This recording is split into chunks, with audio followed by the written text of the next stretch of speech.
everyone, this is Akash Akashukani and welcome to Samarpan Techno School Biology YouTube channel. તમે ભણી રહ્યા છો chapter number 6 સપુષ્પી વનસ્પતિની અંતઃસ્તરરચના. આજે ભણીશું એમાં લેક્ચર નંબર 11. લેક્ચર નંબર 10 સુધી આપણે વનસ્પતિના ભાગો જેવા કે પ્રકાંડ, મૂળ, પર્ણની આંતરિક રચના જોઈ. આજના લેક્ચરમાં જે વાત કરવાના છીએ એ મેઇન ટોપિક શરૂ થશે આજના લેક્ચરથી દ્વિતીય વૃદ્ધિ. ઓકે, અત્યાર સુધી આપણે જે વનસ્પતિમાં વૃદ્ધિની વાત કરતા હતા એ કઈ વૃદ્ધિ હતી? પ્રાથમિક વૃદ્ધિ. તમને એક ક્વેશ્ચન કઈ રીતે પૂછાશે કે તફાવત આપો. શું આપો? તફાવત આપો પ્રાથમિક વૃદ્ધિ અને દ્વિતીય વૃદ્ધિ. ઓકે, પહેલા જોઈ લઈએ પ્રાથમિક વૃદ્ધિ કોને કહેવાશે અને દ્વિતીય વૃદ્ધિ કોને કહેવાશે. એક્ઝામ ની અંદર કદાચ તમને દ્વિતીય વૃદ્ધિની વ્યાખ્યા આપી અને દ્વિતીય વૃદ્ધિ માટે જવાબદાર ઘટકો પૂછે તો પણ એની અંદર ઇન્ક્લુડેડ થઈ જશે. પણ જો તમને પ્રાથમિક વૃદ્ધિ પણ ખ્યાલ છે તો તમને બંનેનો તફાવત પણ સમજી શકો અને એક્ઝેક્ટ તમને આઈડિયા પણ આવશે. તો કોને કહેવાશે પ્રાથમિક વૃદ્ધિ? તો સિમ્પલ, વનસ્પતિની પ્રાથમિક વૃદ્ધિ કોને કહેવાય? તો કે વનસ્પતિ જ્યારે પણ જમીનમાં બીજાંકુરણ થઈને વનસ્પતિનો ઉદ્ભવ થાય અને જે પ્રાથમિક પ્રકારનો વિકાસ થાય છે, પ્રાથમિક રચનાઓ બનાવે છે, જેમ કે પ્રકાંડ, મૂળ, નાના પર્ણો, આ બધું વિકાસ પામે છે, તો ત્યાં સુધીની વૃદ્ધિને શું કહેવાશે? પ્રાથમિક વૃદ્ધિ. શું કહેવાશે? પ્રાથમિક વૃદ્ધિ. પ્રાથમિક વૃદ્ધિ એટલે કે વનસ્પતિ દેહના પ્રાથમિક નિર્માણ દરમિયાન ની વૃદ્ધિને શું કહેવાશે? પ્રાથમિક વૃદ્ધિ. તો દ્વિતીય વૃદ્ધિ કોને કહેવાય? વનસ્પતિ દેહના પ્રાથમિક નિર્માણ થઈ ગયા બાદ જે વૃદ્ધિ થાય એને શું કહેવાય? દ્વિતીય વૃદ્ધિ. પહેલા પ્રાથમિક નિર્માણ એટલે એની હાઈટ વધશે, વનસ્પતિની ઊંચાઈ વધશે, એના પ્રકારમાં થોડો ઘેરાવો થશે વગેરે વગેરે. આ બધું થઈ ગયા બાદ હજુ ફરીથી એની વૃદ્ધિ થાય છે તો એને શું કહેવાય? દ્વિતીય વૃદ્ધિ. તો વનસ્પતિના પ્રાથમિક નિર્માણ બાદ થતી વૃદ્ધિને શું કહેવાય? દ્વિતીય વૃદ્ધિ. શું કહેવાશે? દ્વિતીય વૃદ્ધિ. ચલો, પ્રાથમિક વૃદ્ધિ કોનામાં વધારો કરશે? લંબાઈમાં. કોની લંબાઈમાં? તો કે મૂળની લંબાઈમાં વધારો કરશે તથા પ્રકાંડની લંબાઈમાં પણ વધારો કરશે. પ્રકાંડ ઉપરની દિશા તરફ ગતિ કરશે જ્યારે મૂળ એ જમીનની અંદર. આ બંનેની લંબાઈમાં વધારો કરે તો એ વૃદ્ધિ કઈ હશે? પ્રાથમિક વૃદ્ધિ. પરંતુ એના ઘેરાવામાં વધારો કરે, બરાબર. પ્રકાંડ પેલા આટલું છે, પછી આ પ્રકાંડ આટલું જાડું બની જાય છે. પેલા આટલું ઊંધું પ્રકાંડ હતું, હવે આ પ્રકાંડ આટલું જાડું બની ગયું તો એનો ઘેરાવો શું થયો? વધ્યો. ઘેરાવો એટલે કે આસપાસનો બધા ઘટકો, આ બધા ઘેરાવામાં વૃદ્ધિ થાય તો એ વૃદ્ધિ માટે જવાબદાર કઈ? એને શું કહેવાશે? દ્વિતીય વૃદ્ધિ. તો અહીંયા પાર્શ્વીય ઘેરાવો વધે, બરાબર. હવે કોઈ પણ પ્રકારની વૃદ્ધિ હોય તો આપણને ખ્યાલ છે વનસ્પતિની અંદર વૃદ્ધિ માટે જવાબદાર પેશી કઈ હોય? વર્ધનશીલ પેશી. યાદ છે? Lecture number 1. વર્ધનશીલ પેશી બે પ્રકારની હોય, પ્રાથમિક વર્ધનશીલ પેશી અને દ્વિતીય વર્ધનશીલ પેશી પણ. તો પ્રાથમિક વૃદ્ધિમાં કઈ પેશી ભાગ ભજવશે? પ્રાથમિક વર્ધનશીલ પેશી. કઈ કઈ પેશીને પ્રાથમિક વર્ધનશીલ પેશી કહેશો તમે? પહેલું તો અગ્રીય વર્ધમાન પેશીને, ત્યારબાદ આંતરવિષ્ટ વર્ધનશીલ પેશીને પણ શું કહેશો? પ્રાથમિક વર્ધનશીલ પેશી. જ્યારે દ્વિતીય વૃદ્ધિની અંદર કોણ જવાબદાર હશે? દ્વિતીય વૃદ્ધિની અંદર હંમેશા દ્વિતીય વર્ધનશીલ પેશી જવાબદાર હશે. દ્વિતીય વર્ધનશીલ પેશી કોણ? તો કે એને આપણે શું કહેતા હતા? પાર્શ્વીય વર્ધનશીલ પેશી. આ પાર્શ્વીય વર્ધનશીલ પેશી કોને કોને કહેવાય? તો આપણે જલવાહકની અંદર સોરી આપણે વાહિપુલની અંદર જ્યારે વાત કરી તો વાહિપુલની અંદર જો એધા આવેલી હોય એ વર્ધમાન પેશીની બનેલી હોય તો આ જે એધા છે એટલે કે કોણ વાહિપુલની અંદર આવેલી એધા એટલે કે વાહી એધા એ દ્વિતીય વૃદ્ધિ કરશે. ત્યારબાદ ત્વક્ષેધા હશે. કેવી? ત્વક્ષેધા. ત્વક્ષેધાની સંધિ તમે છૂટી પાડો તો ત્વચા વત્તા એધા એટલે કે વનસ્પતિના સૌથી બહારના આવરણ એની ત્વચા અથવા તો છાલ તરફ પણ એક એધા આવેલી હોય એને શું કહેવાય? ત્વક્ષેધા, કે જે છાલનું નિર્માણ કરશે, પુખ્ત છાલનું નિર્માણ કરશે. તો આ બંને એ દ્વિતીય વૃદ્ધિ માટે જવાબદાર છે. તો તમને 3 માર્ક્સની સોરી 2 માર્ક્સની અંદર તફાવત પૂછે તો તમે વ્યવસ્થિત મુદ્દા પાડીને લખી શકો. તો આ સવાલ પણ એક મોસ્ટ આઈએમપી સવાલ છે 2 માર્ક્સ માટે. ત્યારબાદ હવે દ્વિતીય વૃદ્ધિ થાય કઈ રીતે, પ્રકાંડમાં કઈ રીતે, મૂળમાં કઈ રીતે એ આપણે ભણશું. એ પહેલા તમે આ નોટ ડાઉન કરી લો.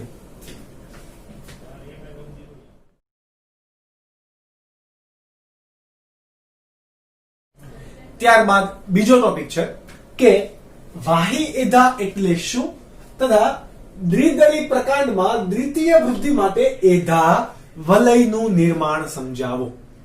પહેલા તો આપણે વાહી એધા, આપણને ખ્યાલ છે વાહી એધા કોણ હોય તો વાહિપુલની અંદર જલવાહક અને અન્નવાહકની વચ્ચે આવેલ વર્ધમાન પેશી અથવા તો વર્ધનશીલ પેશી ને શું કહેવાય?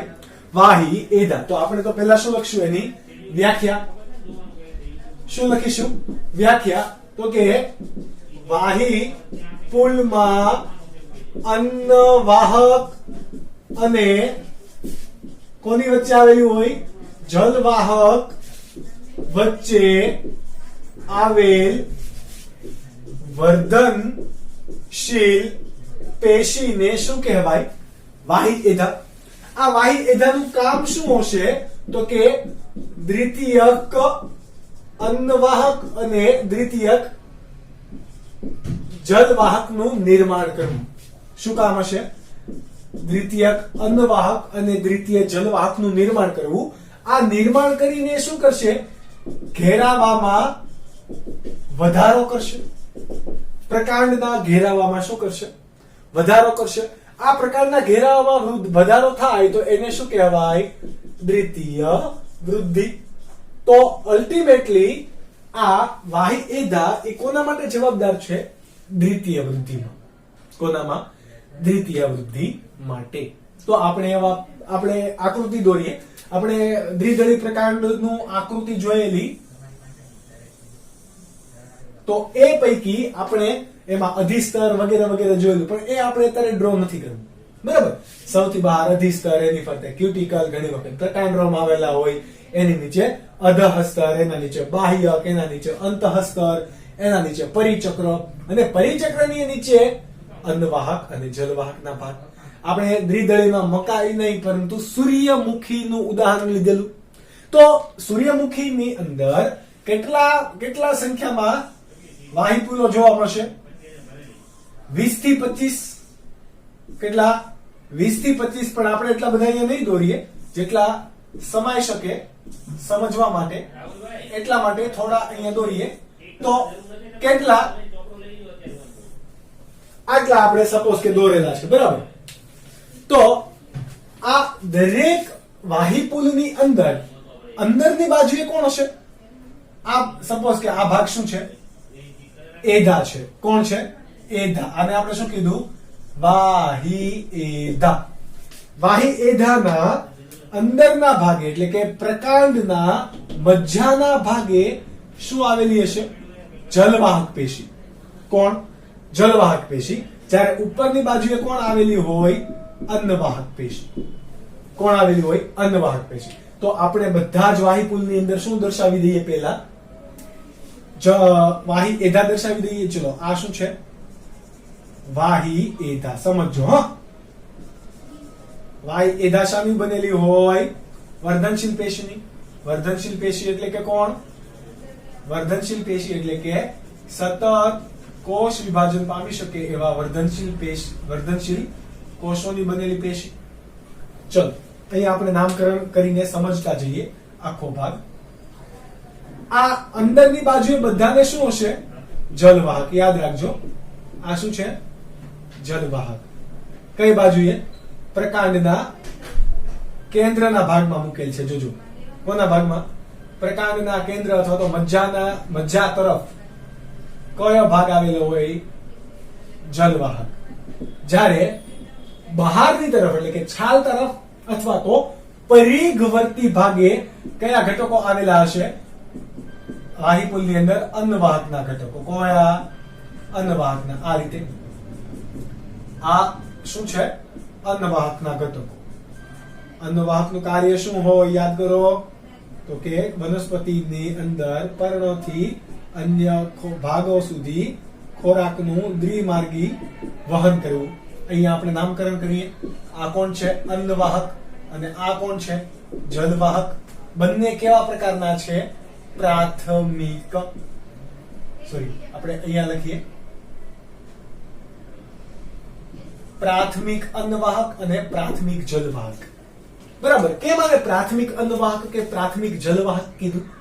તો કે પ્રાથમિક વૃદ્ધિ દરમિયાન એ નિર્માણ પામ્યા છે, તો એને શું કહેવાશે? પ્રાથમિક અન્નવાહક. હજી દ્વિતીય વૃદ્ધિ થઈ નથી. ઓકે. આ વચ્ચેનો કેન્દ્રનો ભાગ એને આપણે શું કહીશું? અહીંયા નામ નિર્દેશન કરીએ. આ કેન્દ્રના ભાગને શું કહેવાશે? મજ્જા. અને આ મજ્જામાંથી નીકળતા આ જે ભાગ છે, બરાબર, કિરણ સ્વરૂપે નીકળે છે, એને શું કહેવાશે? અહીંયા દર્શાવીએ. આ ભાગને મજ્જાંશુ અથવા તો મજ્જા કિરણ. શું કહેવાય? મજ્જાંશુ અથવા તો મજ્જા કિરણ. હવે આ પ્રાથમિક વૃદ્ધિ દરમિયાન આવું નિર્માણ પામેલું હશે. હવે થશે તમારા પ્રકાંડમાં દ્વિતીય વૃદ્ધિની શરૂઆત. તો દ્વિતીય વૃદ્ધિની શરૂઆત ક્યારે થશે? આ મજ્જા કિરણો છે, આ બધા મજ્જા કિરણોની અંદર તો મૃદુતક પેશીના કોષો જ આવેલા હશે કે નહીં? યાદ કરો, મજ્જાંશુ, મજ્જા, બાહ્યક બધે જ કયા હતા? મૃદુતકના કોષો. તો આ કોષો જે છે એ મૃદુતકના કોષો એટલે કે મજ્જાંશુના ભાગે આવેલા મૃદુતકના કોષો એ ધીરે ધીરે આ એધાની સક્રિયતાને કારણે કેવા કોષોમાં ફેરવાય છે? અહીંયાથી જુઓ, આ આવું કંઈક થાય છે. બરાબર. ધીરે ધીરે મૃદુતકના કોષો એ વિષયમાં ફેરવાઈ જાય છે વર્ધનશીલ પેશીમાં. કેવા? વર્ધનશીલ પેશી. મજ્જાંશુના ભાગે આવેલા આ બધા ભાગે આવેલા મૃદુતકના કોષો એ વર્ધનશીલ પેશીમાં ધીરે ધીરે ફેરવાઈ જાય છે. શેમાં? વર્ધનશીલ પેશીમાં. એટલે અહીંયા આવું એક નિર્માણ થશે. આ ભાગે બધા વર્ધનશીલ પેશીના કોષો બની જશે. ચલો, આ વર્ધનશીલ પેશીના કોષો બન્યા તો એને પણ આપણે શું કીધું? એધા. આને પણ શું કહેવાશે? એધા જ કહેવાશે ને. કેમ? તો કે ભાઈ એ દ્વિતીય વૃદ્ધિ માટે જવાબદાર છે એ પણ, પરંતુ એનું સ્થાનને આધારે કયું નામ અપાશે? જુઓ, આના સ્થાનને આધારે વાહિપુલની અંદર આવેલી છે તો એને વાહી એધા કીધી કે નહીં? હવે આ બે વાહિપુલ વચ્ચે આવેલી છે તો એને શું કહેવાય? આંતરપુલીય એધા. શું કહેવાશે? આંતરપુલીય એધા. આવી આંતરપુલીય એધા દરેક મજ્જા કિરણમાં જો બની ગઈ છે. બરાબર. એટલા માટે એક આખા વલય જેવું નિર્માણ થઈ ગયું. જુઓ કે ન થઈ ગયું? આ જે વલય છે એને આપણે શું કહીશું?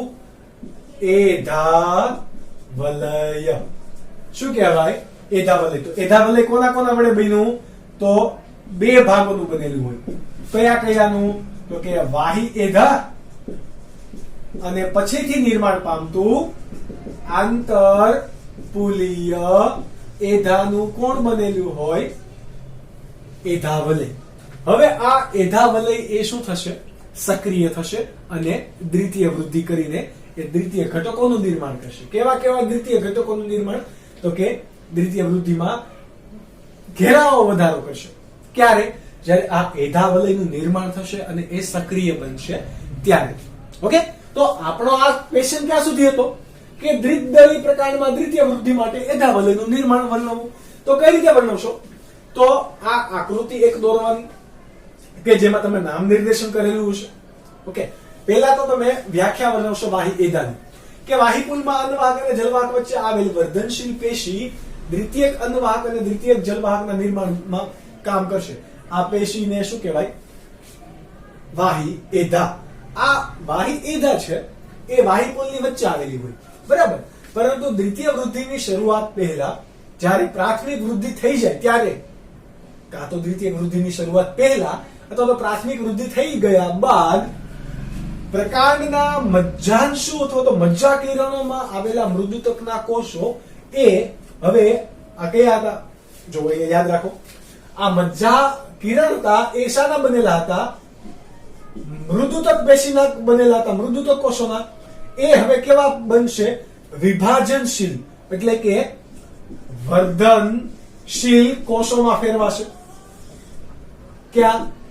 મજ્જા કિરણના કોષો, મૃદુતક કોષો એ વર્ધનશીલ કોષોમાં ફેરવાઈ ગયું અને એ એક એધાનું નિર્માણ કરે. એને આપણે બે વાહીપુલ વચ્ચે આવેલા હોવાથી આંતરપુલીય એધા કીધું. આ આંતરપુલીય એધા અને વાહી એધા ભેગા મળીને એક સંયુક્ત વલયનું નિર્માણ કરે છે કે જેને શું કહેવાશે?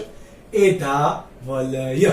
ઓકે, તો આ થઈ ગયો તમારો સવાલ કમ્પ્લીટ. કેટલા માર્ક્સ માટે પૂછી શકે? 2 થી 3 માર્ક્સ માટે, કારણ કે આમાં 2 વ્યાખ્યા છે અને વર્ણન પણ કરવાનું છે. તો 3 માર્ક્સ માટે તમને પૂછી શકે. તમારે આને વ્યવસ્થિત ભણવાનું રહે. તમે હવે નોટ ડાઉન કરી શકો. ત્યારબાદનું આજના માટે ત્રીજો ક્વેશ્ચન છે કે એધા વલયની ક્રિયાશીલતા સમજાવો. શું સમજાવો?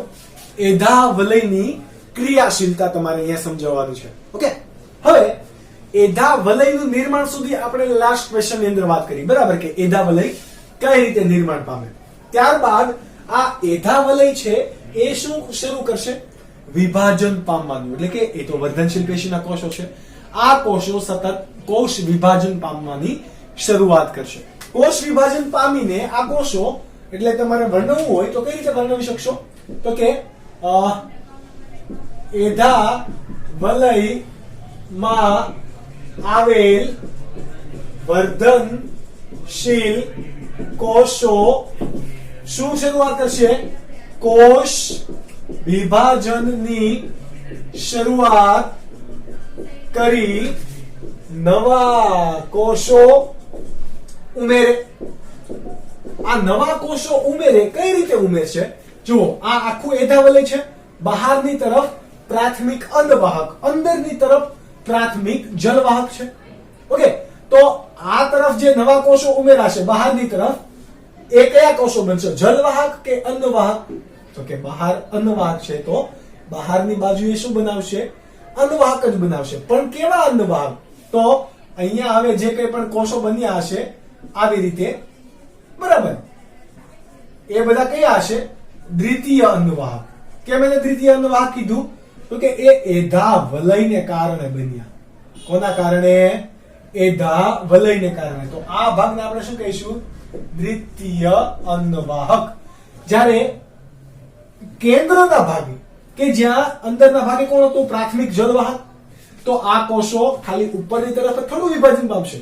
એ તો બંને આગળ અને પાછળ બંને તરફ વિભાજન પામવાની શરૂઆત કરશે.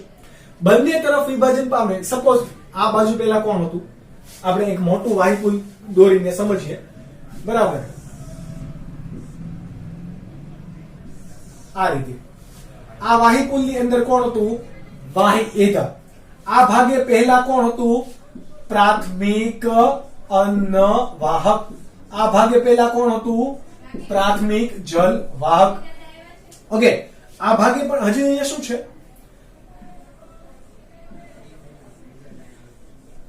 આ પણ એધા છે. વાહીપુલ કદમાં મોટું થઈ ગયું. કેમ?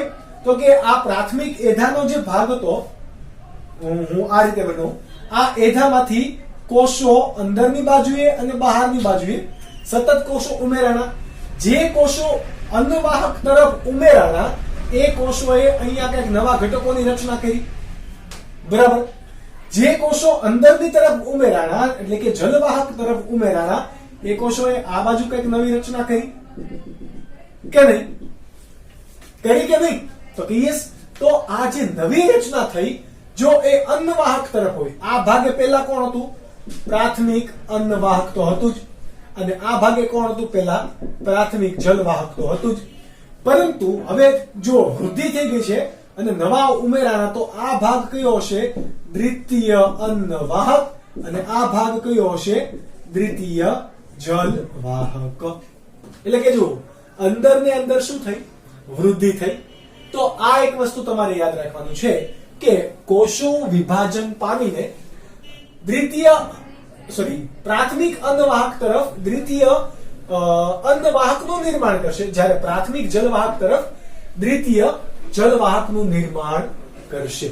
આ એક વસ્તુ યાદ રાખજો. પરંતુ આ કોષ વિભાજનનો દર છે, કોનો? કોષ વિભાજનનો દર એ પરિઘવર્તી ભાગ કરતા કેન્દ્ર તરફ વધારે વિકાસ થતો હશે. એટલે અહીંયા આ બાજુ ઘેરાવાનો બહુ વધારો થશે, કોષો આ બાજુ વધારે ઉમેરાશે. સમજ પડી? ક્યાં? કેન્દ્ર તરફ. પરિણામે દ્વિતીય જલવાહકનો વિકાસ એ દ્વિતીય અન્નવાહક કરતા કેવો હશે? વધારે થયો હશે. કેવો? વધારે. આપણે જો અહીંયા નિશાની આપી છે, બરાબર? આ નિશાની હવે તમે સાયન્સમાં ભણો, આ નિશાનીમાં તમને ખબર પડતી હોવી જોઈએ. આવી નિશાની તમારે દોરવા નથી, બરાબર? તમારે લખવાનું છે કે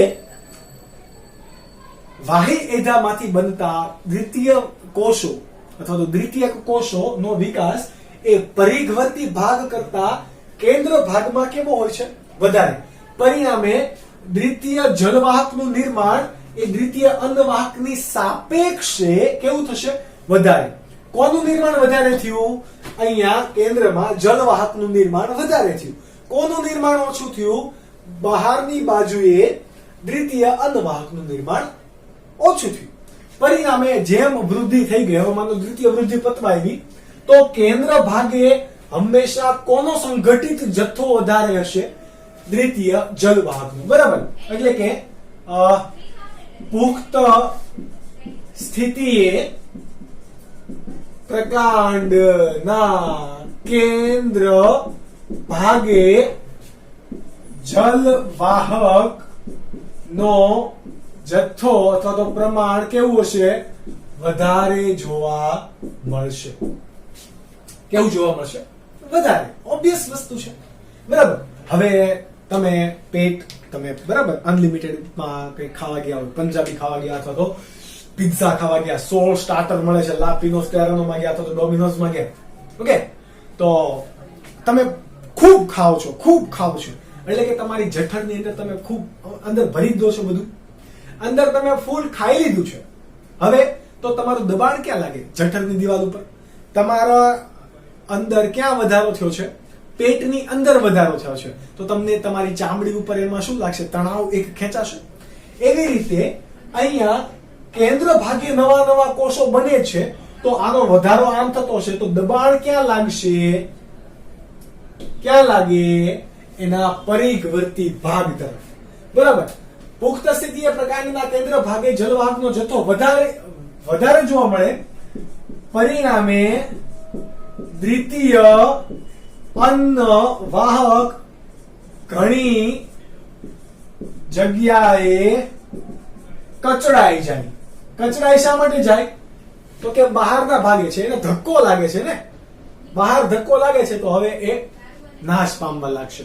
એને ધક્કો લાગે તો એ દબાણ લાગશે. એટલે દબાણના કારણે એ કચડાઈ જશે. કોણ કચડાનું? દ્વિતીય અન્નવાહક. તો દ્વિતીય અન્નવાહકની બહાર કોણ આવેલું હોય? પ્રાથમિક અન્નવાહક. તો કોણ કચડાય? દ્વિતીય અને પ્રાથમિક અન્નવાહક બંને કચડાશે. સમજ પડી? ફક્ત એક નહીં, બહાર તરફ આવેલા બધા ભાગો શું થાય? કચડાઈ જાય. તમને હવે એવું થાય કે સર આ તો તમે આ વાહી એધાને કારણે તમે કહી દીધું, બરાબર? પણ આ આંતરપૂલીય એધા છે એ પણ તો વધારો કરતી હશે. તો કે યસ. જેવી રીતે વાહી એધા એ વાહક પેશીના કોષો નવા બનાવે છે, એટલે કે દ્વિતીય વાહક પેશી બનાવે છે, એવી રીતે આ આંતરપૂલીય એધા આ ભાગ એ શું બનાવશે? આ બાહ્યકનો ભાગ હતો અથવા તો મજ્જાંશનો ભાગ હતો. આ આંતરપુલીય એધાશાનું નિર્માણ કરશે. વચ્ચે એક પટ્ટી જેવી રચના બનશે બધી, બરાબર. તો એને શું કહેવાશે? દ્વિતીયક મજ્જાંશુ.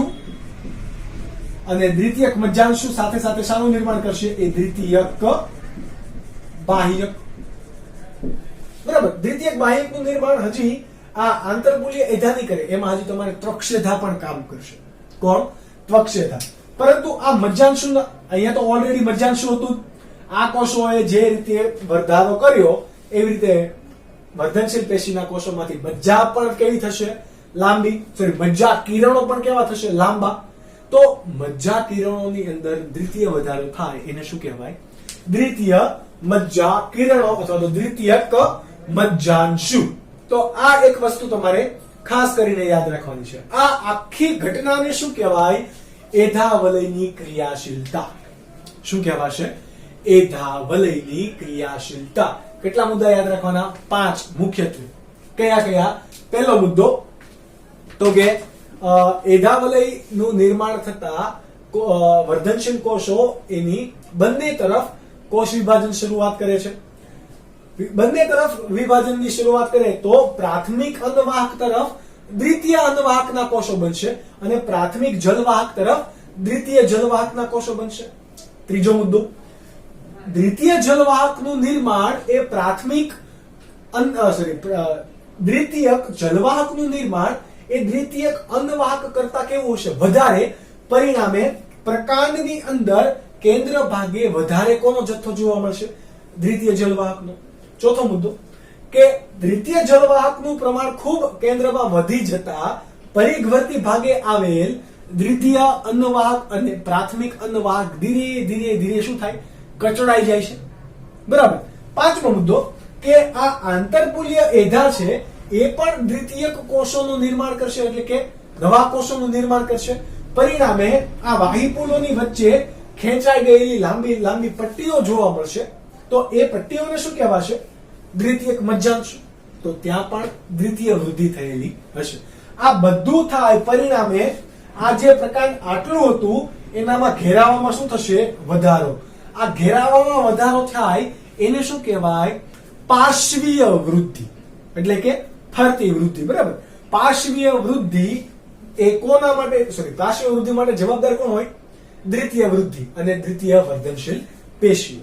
રાઈટ. તો આજના લેક્ચર માટે આટલું. લેક્ચર નંબર 12 ની અંદર જોઈશું કે આ એધાવલય ક્રિયાશીલ ક્યારે થાય, કયા સમયમાં થાય, અને જ્યારે વધારે ક્રિયાશીલ હોય તો કેવું નિર્માણ કરે, ઓછી ક્રિયાશીલ હોય તો શાનું નિર્માણ કરે, એ બધું ભણીશું લેક્ચર નંબર 12 ની અંદર. ત્યાં સુધી તમે વાંચતા રહો, મહેનત કરતા રહો. Bye bye and take care.